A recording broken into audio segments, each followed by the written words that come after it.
pagi. Pagi. Assalamualaikum warahmatullahi wabarakatuh. Waalaikumsalam warahmatullahi wabarakatuh. Baiklah, untuk Ibu pimpin hari ini, untuk memulai pelajaran kita pada pagi hari ini, marilah kita berdoa menurut agama dan kepercayaan kita masing-masing. Berdoa dimulai. Berdoa selesai. Pada pagi yang cerah ini, sebelum kita memulai pelajaran kita, Ibu inginkan kita membuat satu kesepakatan, satu pemahaman tentang keyakinan kelas. Keyakinan kelas itu adalah tujuannya kita membuat satu aturan di dalam kelas yang tidak mengikat, tetapi kita berhak mentaati secara bersama-sama. Karena pada nanti Ibu akan bagikan kalian kertas. Kalian boleh pada kertas ini menulis apa saja keinginan kalian untuk kebaikan, kesejahteraan keuangan kalian.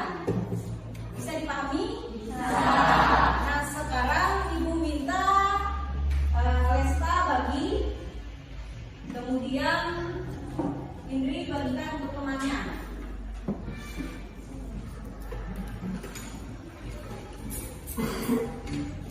Setelah dibagi, kalian silakan renungkan apa yang ingin kalian lakukan, apa yang ingin kalian sampaikan. Harapan-harapan kalian di dalam kelas ini supaya kelas menjadi apa? Penerapan disiplin yang bagaimana yang kalian inginkan.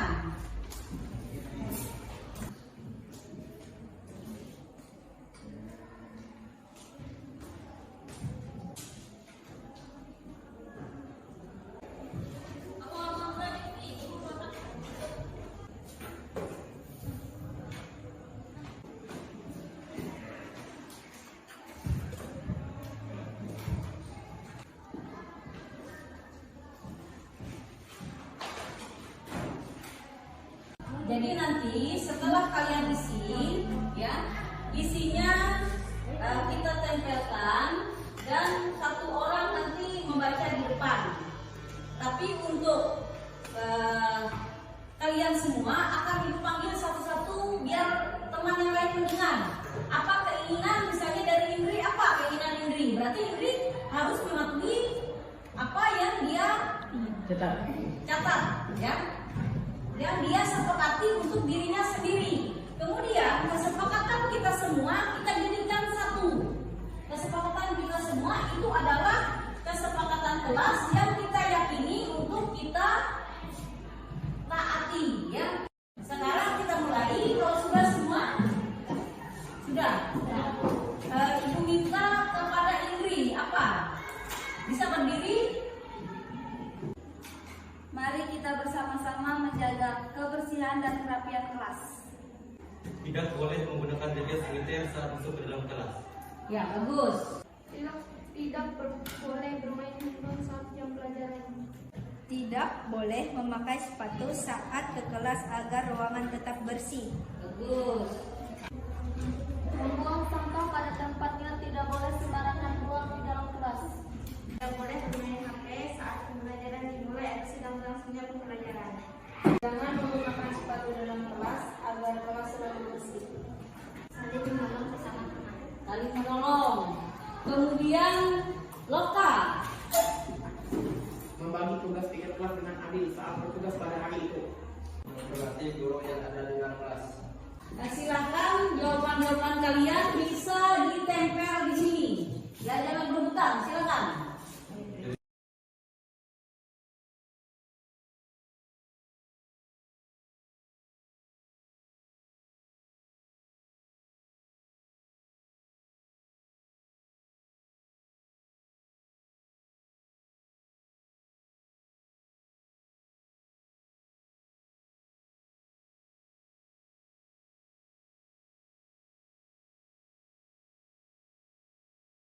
Sekarang kita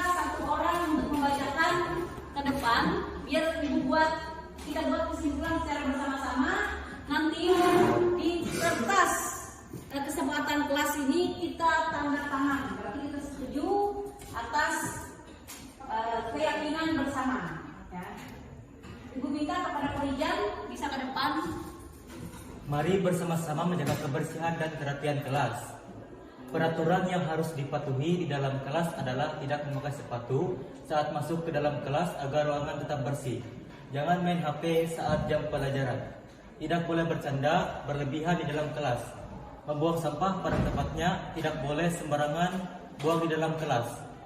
Tidak boleh tidur di dalam kelas saat pembelajaran berlangsung. Membagi tugas piket kelas dengan adil saat bertugas pada hari itu. Tidak membuang sampah kelas kertas di dalam laci meja. Tidak boleh tidur di saat jam pembelajaran. Menjaga kebersihan kelas. Tidak boleh bermain handphone saat jam pelajaran. Menghormati guru yang ada di dalam kelas.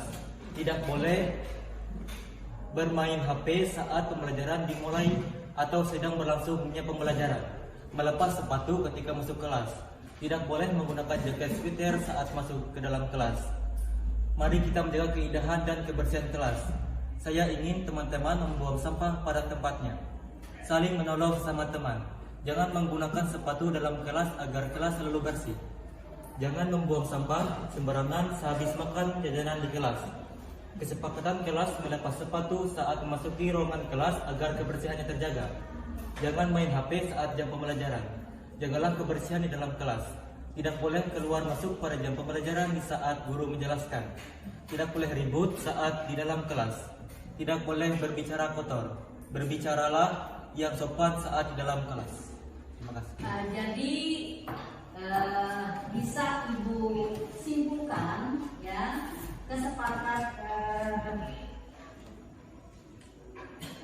keyakinan dan kesepakatan kita bersama yang ini akan kita setujui karena ini adalah hasil dari kolaborasi kerjasama kita di dalam mencapai satu keyakinan di dalam kelas.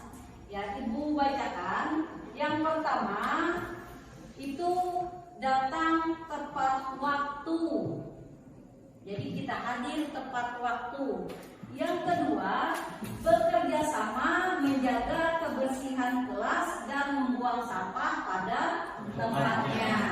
Kemudian yang ketiga, mengerjakan tugas juga tepat waktu.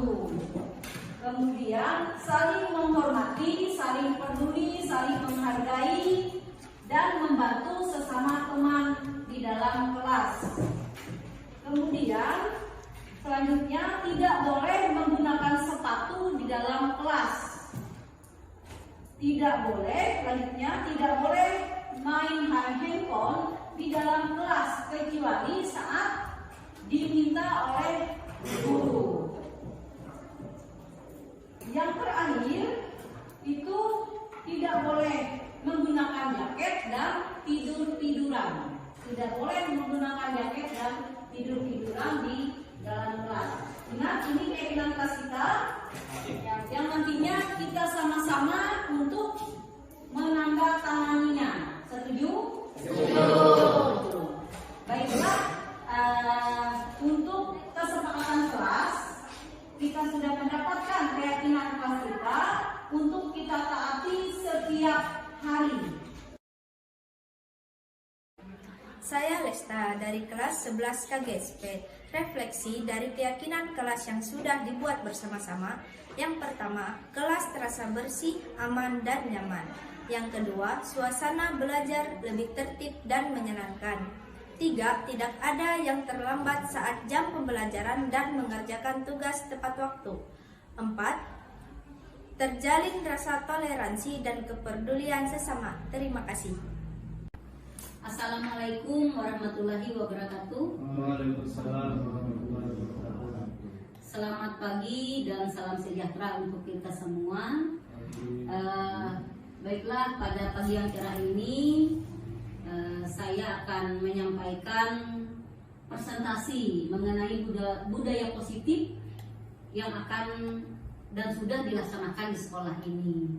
Saya sudah izin dengan Ibu Kepala Sekolah untuk menyampaikan kepada wali kelas. Jadi saya akan presentasi mengenai budaya positif karena ini merupakan tugas kami sebagai calon guru penggerak angkatan 6. Baiklah, untuk budaya positif dalam modul ini yang dimaksud dengan budaya positif di sekolah itu adalah nilai-nilai keyakinan dan kebiasaan-kebiasaan di sekolah yang berpihak pada murid agar murid dapat berkembang menjadi pribadi yang kritis, penuh hormat, bertanggung jawab. Di mana di dalam mewujudkan budaya positif ini, guru memegang peranan sentral. Guru perlu memahami posisi apa yang tepat untuk mewujudkan budaya positif baik di lingkungan kelas maupun di lingkungan sekolah. Selain itu, pemahaman akan disiplin positif juga diperlukan karena sebagai pamong, guru diharapkan dapat menuntun murid untuk menjadi pribadi yang bertanggung jawab. Oleh karena itu, selanjutnya kita akan mempelajari dua konsep. Yang pertama, posisi kontrol guru dan disiplin positif yang menjadi landasan dari budaya positif. Dalam menciptakan budaya positif di sekolah dengan konsep-konsep inti itu seperti disiplin positif, motivasi perilaku manusia, kemudian posisi kontrol restitusi ataupun keyakinan kelas. Kemudian ada segitiga restitusi. Jadi kita menerapkan disiplin positif. Disiplin positif merujuk pada praktek mengajar atau melatih seorang untuk mematuhi peraturan atau perilaku dalam jangka pendek dan jangka panjang. Disiplin dimaksudkan untuk mengembangkan perilaku murid tersebut serta mengajarkan murid tentang kontrol dan kepercayaan diri dengan fokus pada apa yang mereka pelajari. Di mana tujuan akhir yang kita harapkan dari disiplin murid yaitu memahami perilaku mereka sendiri, mengembangkan inisiatif, menjadi bertanggung jawab atas pilihan mereka dan menghargai diri mereka sendiri dan orang lain. Dalam penerapannya, disiplin positif memberikan pemahaman kepada siswa mengenai konsekuensi logis jika sebuah aturan dilanggar. Kesalahan adalah kesempatan bagi anak untuk belajar. Jadi kita tidak boleh memonis siswa.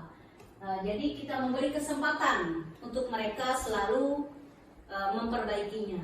Di sini ada teori kontrol yang dimana orang yang bahagia akan mengontrol dirinya sendiri, sedangkan orang yang tidak bahagia selalu akan mengevaluasi orang lain. Ketika murid melakukan restitusi diri, maka dia akan mengontrol dirinya sendiri, lebih baik dengan tujuan yang baik pula. Di sini teori motivasi mengulas mengenai motivasi serta mengelompokkannya menjadi beberapa bentuk dari kurun waktu ke waktu. Yang pertama adalah motivasi intrinsik, yaitu motivasi yang tidak perlu rangsangan dari luar, karena setiap individu atau setiap murid kita sudah ada motivasi tersebut, yang mana sudah ada dari dalam diri mereka sendiri untuk mendorong untuk melakukan sesuatu. Sedangkan motivasi ekstrinsik itu adalah motivasi yang terbangun karena pengaruh dari luar. Jadi ada dua teori motivasi, yang dari dalam diri sendiri dan dari luar. Yang terbaik adalah dari dalam diri sendiri. Untuk posisi kontrol guru, ya, kontrol guru dalam proses belajar mengajar yang baik adalah sebagai manajer. Jadi jika ada murid yang melakukan pelanggaran tata tertib, guru sebagai manajer akan bertanya alasan mengapa murid tersebut melanggar aturan dan memuat kesepakatan atau langkah untuk perbaikan. Guru juga akan bertanya tentang apa harapan murid ke depannya, ya. Kemudian akibatnya murid akan merasa didengar dan tumbuh disiplin di dalam diri, di mana posisi kontrol guru yang demikian akan menumbuhkan motivasi intrinsik dari dalam dirinya untuk merubah dirinya menjadi lebih baik sesuai dengan kebutuhan murid tersebut. Nah, selanjutnya ada keyakinan kelas atau kesepakatan kelas. Kesepakatan kelas itu berisi beberapa aturan untuk membantu guru dan murid bekerja sama, membentuk kegiatan belajar mengajar yang efektif. Kesepakatan kelas tidak hanya berisi harapan guru terhadap murid, tetapi harapan murid terhadap guru. Jadi, saya sudah melakukan keyakinan kelas dengan harapan memahami apa yang diinginkan oleh murid kita, yang mana kesepakatan yang disusun perlu mudah dipahami dan dapat langsung dilakukan, juga dapat diperbaiki dan dikembangkan secara berkala. Kesepakatan kelas dapat berbentuk poster yang ditandatangani bersama guru dan murid sebagai kesepakatan kontrak. Strategi lain adalah dengan mencetaknya di setiap buku laporan kegiatan murid untuk meningkatkan komunikasi antara orang tua dan pihak sekolah. Nah, jadi inilah yang sudah saya lakukan di kelas. Saya membawa siswa berkolaborasi untuk membuat kesepakatan kelas yang kami yakini untuk dipatuhi secara bersama tanpa ada hukuman. Tapi apabila ada pelanggaran, kami akan kembali ke keyakinan kelas. Jadi kami harapkan siswa bisa mengeluarkan motivasi intrinsik dari dalam dirinya untuk mematuhi keyakinan kelas. Yang pertama, bertanggung jawab menjaga kebersihan dan kerapian kelas. Kedua, saling menghormati, toleransi, disiplin dengan waktu dan menghargai sesama. Ketiga, tidak boleh menggunakan handphone saat pembelajaran kecuali atas permintaan guru. Selanjutnya, berbicara atau bertanya yang sopan dan bergantian saat diminta. Kemudian, tugas dikerjakan tepat waktu dan tidak boleh menggunakan jaket di dalam kelas. Jadi, selanjutnya ada langkah segitiga restitusi itu di dalam budaya positif. Yang pertama, menstabilkan identitas bertujuan merubah orang yang merasa gagal karena berbuat salah dan menjadi orang sukses. Kemudian, memotivasi tindakan yang salah. Pada langkah kedua, terlebih dahulu memahami kebutuhan dasar apa yang mendasari tindakan murid. Kemudian kita mengetahui dan memahami alasan mereka berbuat kesalahan sehingga mereka merasa dipahami. Yang ketiga, menanyakan keyakinan kelas adalah langkah selanjutnya. Murid akan siap dihubungkan dengan nilai-nilai yang dia percaya. Jadi hal yang menarik yang saya rasakan di sini adalah selama ini saya belum pernah menerapkan posisi manajer dalam menangani permasalahan siswa. Yang saya lakukan beberapa kali adalah penghukuman dan pembuat rasa bersalah. Kemudian siswa harus diingatkan pada keyakinan kelas yang disepakati untuk menemukan solusi permasalahan.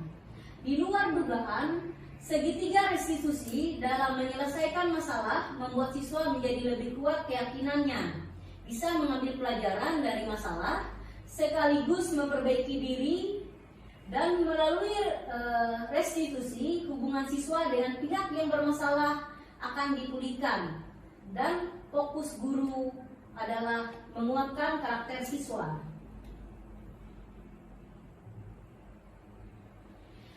Jadi ini perubahan cara berpikir saya setelah mempelajari budaya positif. Yang pertama, melakukan posisi kontrol yang paling baik yaitu manajer. Kita berusaha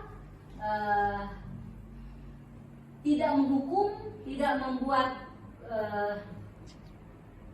siswa bersalah, kemudian tidak menjadi pemantau, kemudian kita akan menjadi manajer. Itu adalah tugas seorang guru.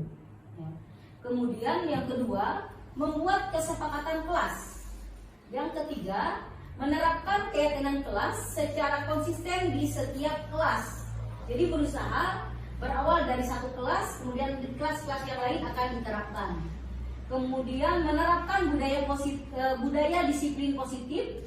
Yang terakhir, penerapan budaya positif di sekolah akan mengembalikan murid pada kodratnya dan menumbuhkan profil pelajar Pancasila pada diri murid tersebut. Sekian presentasi saya. Salam guru penggerak dan salam guru hebat. Terima kasih.